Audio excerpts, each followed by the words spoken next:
இன்றே டவுன்லோட் செய்து உங்கள் ஃபேவரட் ஷோக்களை என்ஜாய் பண்ணுங்க. சிஸ்டர், அந்த இன்ஜெக்ஷனை போட்டுட்டு பிபி செக் பண்ணிடுங்க. டாக்டர், என் குழந்தை கண்ணு முழிச்சு பார்த்து 3 நாள் ஆகுது. என்ன அம்மானு கூப்பிட்டோம் 3 நாள் ஆகுது. அவன் எப்ப கண்ணு முழிச்சு பாப்பா, என்ன எப்ப அம்மானு கூப்பிடுவான்? கவலைப்படாதீங்க, உங்க குழந்தை அபாய கட்டத்தை தாண்டிடுச்சு. இன்னொரு 12 மணி நேரம் போனா உங்க குழந்தை கண்ணு முழிச்சிருவான்.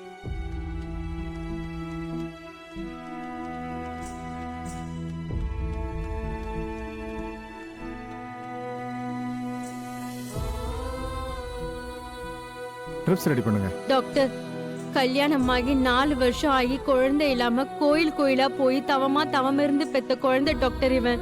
டாக்டர், என் குழந்தையை எப்படியாவது காப்பாத்திருங்க டாக்டர். ஓகே, கவலைப்படாதீங்க, உங்க குழந்தைக்கு ஒண்ணும் ஆகாது.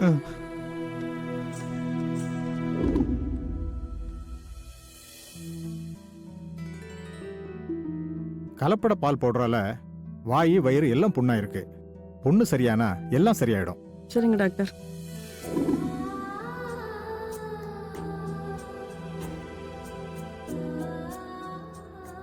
துருன்னு இருப்பா டாக்டர். இப்ப துவண்டு போய் படுத்திருக்கா. பார்க்கவே கஷ்டமா இருக்கு.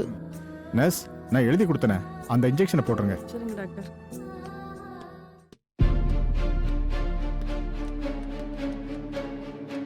இவங்க தான் பால் பவுடர்ல கலப்படம் பண்ணது. வணக்கம் மேடம்.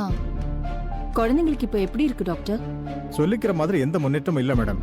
நாங்களும் ஸ்பெஷல் ட்ரீட்மெண்ட் கொடுத்துட்டு தான் இருக்கோம். வாய் வயிறு குடல் எல்லாம் புண்ணாயிருக்கு.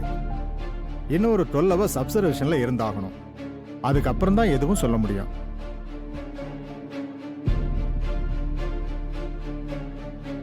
எங்க குழந்தைங்களோட நிலைமைக்கு நீங்க தான் காரணம். நீங்களும் ஒரு தாய் தானே. எங்க குழந்தைங்களோட நிலைமையை பாத்தீங்களா? பாக்க பெத்த வயிறு பத்தி எரியுது.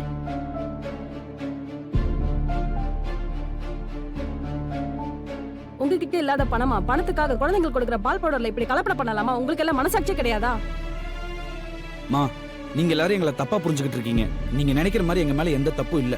பால் பவுடர்ல கலப்படம் பண்ணதுக்கு எங்களுக்கு எந்த சம்பந்தமுமே இல்ல. இதை நாங்க கோர்ட்லயே ப்ரூவ் பண்ணிட்டோம். எங்க அம்மாவையும் விடுதலை பண்ணிட்டாங்க.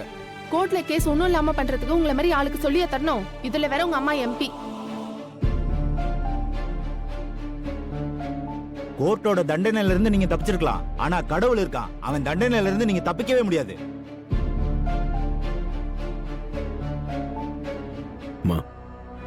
குழந்தைங்களோட நிலைமையை பார்த்து இப்படி வேதனையில் பேசுறாங்க. நீங்க இதெல்லாம் பெருசா எடுத்துக்காதீங்க. இந்த குழந்தைங்களோட நிலைமைக்கு எந்த விதத்திலும் நீங்க காரணம் இல்லை. இல்லாதே, இந்த குழந்தைங்களோட நிலைமைக்கு நான் தான் காரணம். என்னமா சொல்றீங்க? நீங்க எப்படி காரணமா முடியும்? நம்ம கம்பெனியோட தயாரிப்பு தரமா இருக்கும், ஆரோக்கியமா இருக்கும்னு நம்ம மேல நம்பிக்கை வச்சுதானே இவங்க நம்ம ப்ராடக்ட அவங்க குழந்தைங்களுக்கு வாங்கி தந்திருக்காங்க. இவங்க நம்ம மேல வச்சிருக்கிற நம்பிக்கைய நாம தான் காப்பாத்தி இருக்கணும். காப்பாத்தாம விட்டது நம்ம தப்பு தானே. டாக்டர், எவ்வளவு செலவானாலும் பரவாயில்ல, நான் பாத்துக்கிறேன். எனக்கு குழந்தைங்க குணமாகணும். அதுக்கு என்ன பண்ணணுமோ அதை செய்யுங்க. இப்பவே பெஸ்ட் ட்ரீட்மெண்ட் தான் கொடுத்துட்டு இருக்கோம் மேடம். ஆதி, குழந்தைங்க எல்லாரும் நல்லபடியா கண்முழிக்கணும். அவங்கள பெத்தவங்க மனசு குளிரணும். அது வரைக்கும் நான் வீட்டுக்கு வரப்போறதில்ல. நீங்க எல்லாரும் வீட்டுக்கு போங்க.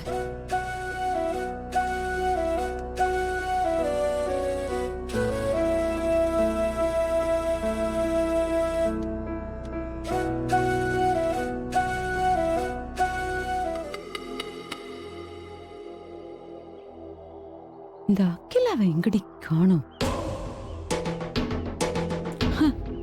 பாத்தியா, கோர்ட்ல இருந்து நேரா கிளம்பி வீட்டுக்கு போவான்னு பார்த்தா அங்க இருந்து கிளம்பி ஹாஸ்பிட்டல் போனா. சரி, ஹாஸ்பிட்டல்ல இருந்து வீட்டுக்கு வந்து தொலைவான்னு பார்த்தா இப்ப கோயிலுக்கு வந்திருக்கா. இப்ப எதுக்கு கோயிலுக்கு வந்திருக்கான்னு தெரியலையே. அவங்க எந்த நேரத்துல என்ன பண்றாங்க, என்ன செய்யறாங்கன்னு ஒண்ணுமே புரிய மாட்டேங்குது ஆண்டி. அதிரடியா திடீர்னு ஏதாவது பண்ணி நம்மள டென்ஷன் படுத்திடுறாங்க. 25 வருஷமா பெரிய அத்தை கூட இருக்கிற எங்க அத்தையாலே சரியா புரிஞ்சுக்க முடியல.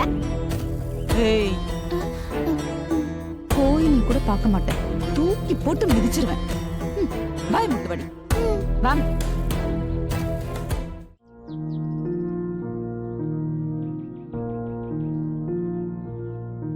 நீ என்ன பண்ணுவியோ ஏது பண்ணுவியோ எனக்கு தெரியாது. டாக்டர் சொன்ன நேரத்துக்குள்ள குழந்தைங்க கண்ணு முழிக்கணும், பெத்தவங்க மனசு குளிரணும். இது நடக்காம நான் உன்னோட இடத்தை விட்டு போக மாட்டேன். மா,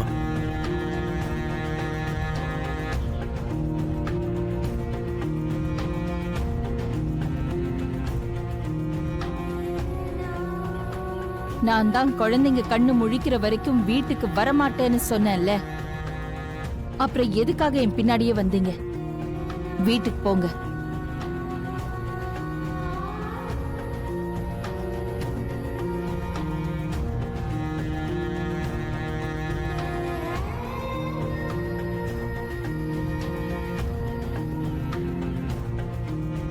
மா, டாக்டர் குழந்தைங்களுக்கு 12 மணி நேரம் டைம் கொடுத்துருக்காரு.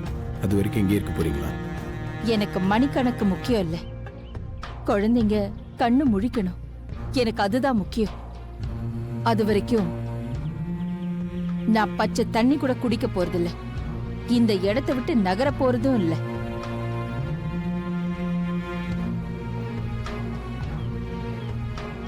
ஆதி, நீ எல்லாரையும் கூப்பிட்டுட்டு வீட்டுக்கு கிளம்பு. அக்கா, உங்க மேல எந்த தப்பும் இல்லைன்னு கோர்ட்டே தீர்ப்பு சொல்லியாச்சு. அப்புறம் யாரோ பெத்த குழந்தைங்களுக்காக நீங்க எதுக்குக்கா இப்படி உங்களை வருத்திட்டு பட்னியா இருக்கணும்? வாங்கக்கா, வீட்டுக்கு போலாம். நீ ஹாஸ்பிட்டலுக்கு வந்து அந்த குழந்தைங்களை பார்த்திருந்தா இப்படி பேச மாட்டேன். ஆதி, எல்லாரையும் கூட்டிட்டு போ. குழந்தைங்க கண்ணு முழிச்சதுக்கு அப்புறம் எனக்கு சொல்லு.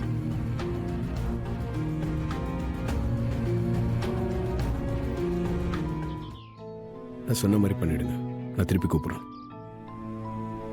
என்ன சொம்பு இது? தாத்தா கொடுத்தாரு. தாத்தா கொடுத்தாரா? எந்த தாத்தா? என்ன இருக்கு அதுல? நான் கோவில்ல ஒரு தாத்தாவை பாப்பேன்னு உங்ககிட்ட சொல்லிருக்கேன்ல, அந்த தாத்தா தான் கோவில்ல இருக்காரு. தாத்தா கிட்ட நீங்க சொன்ன மாதிரி நடந்து போச்சு. குழந்தைங்க எல்லாம் ஹாஸ்பிட்டல்ல ஆபத்தான நிலைமையில இருக்காங்க. அம்மா கோவில்ல வந்து உட்கார்ந்து இருக்காங்க. இதுக்கு ஒரு நல்ல வழி சொல்லுங்கன்னு கேட்டேன். இந்த குடுவையில இருக்கிற தீர்த்தத்தை கொண்டு போய் குழந்தைங்களுக்கு கொடுக்க சொல்லி தாத்தா கொடுத்திருக்காரு. இதை கொண்டு போய் உடனே குழந்தைங்களுக்கு கொடுப்போம் மாமா. வாங்க ஹாஸ்பிட்டல் போலாம் மாமா. புரியுது. இந்த மாதிரி விஷயத்துல உனக்கு நம்பிக்கை அதிகம். உன் நம்பிக்கை நான் குறை சொல்ல. இருந்தாலும் குழந்தைங்களோட பேரண்ட்ஸ் நம்ம மேல ரொம்ப கோவத்துல இருக்காங்க. அம்மா கிட்ட எப்படி பேசினாங்கன்னு பார்த்தல. இப்ப இந்த தீர்த்தத்தோட அங்க போனா அவங்களாம் எப்படி எடுத்துப்பாங்கன்னு எனக்கு தெரியல. நீங்க யோசிக்கிறது சரிதான் மாமா. ஆனா இதனால பிரச்சனை தீரும்னு தாத்தா நம்பிக்கை கொடுத்திருக்காரு. அவர் சொன்னதை நானும் நம்புறேன். நீங்களும் நம்பிக்கையோட வாங்க. குழந்தைங்களோட அப்பா அம்மா கிட்ட நான் பேசிக்கிறேன். யோசிக்காதீங்க மாமா, வாங்க போலாம்.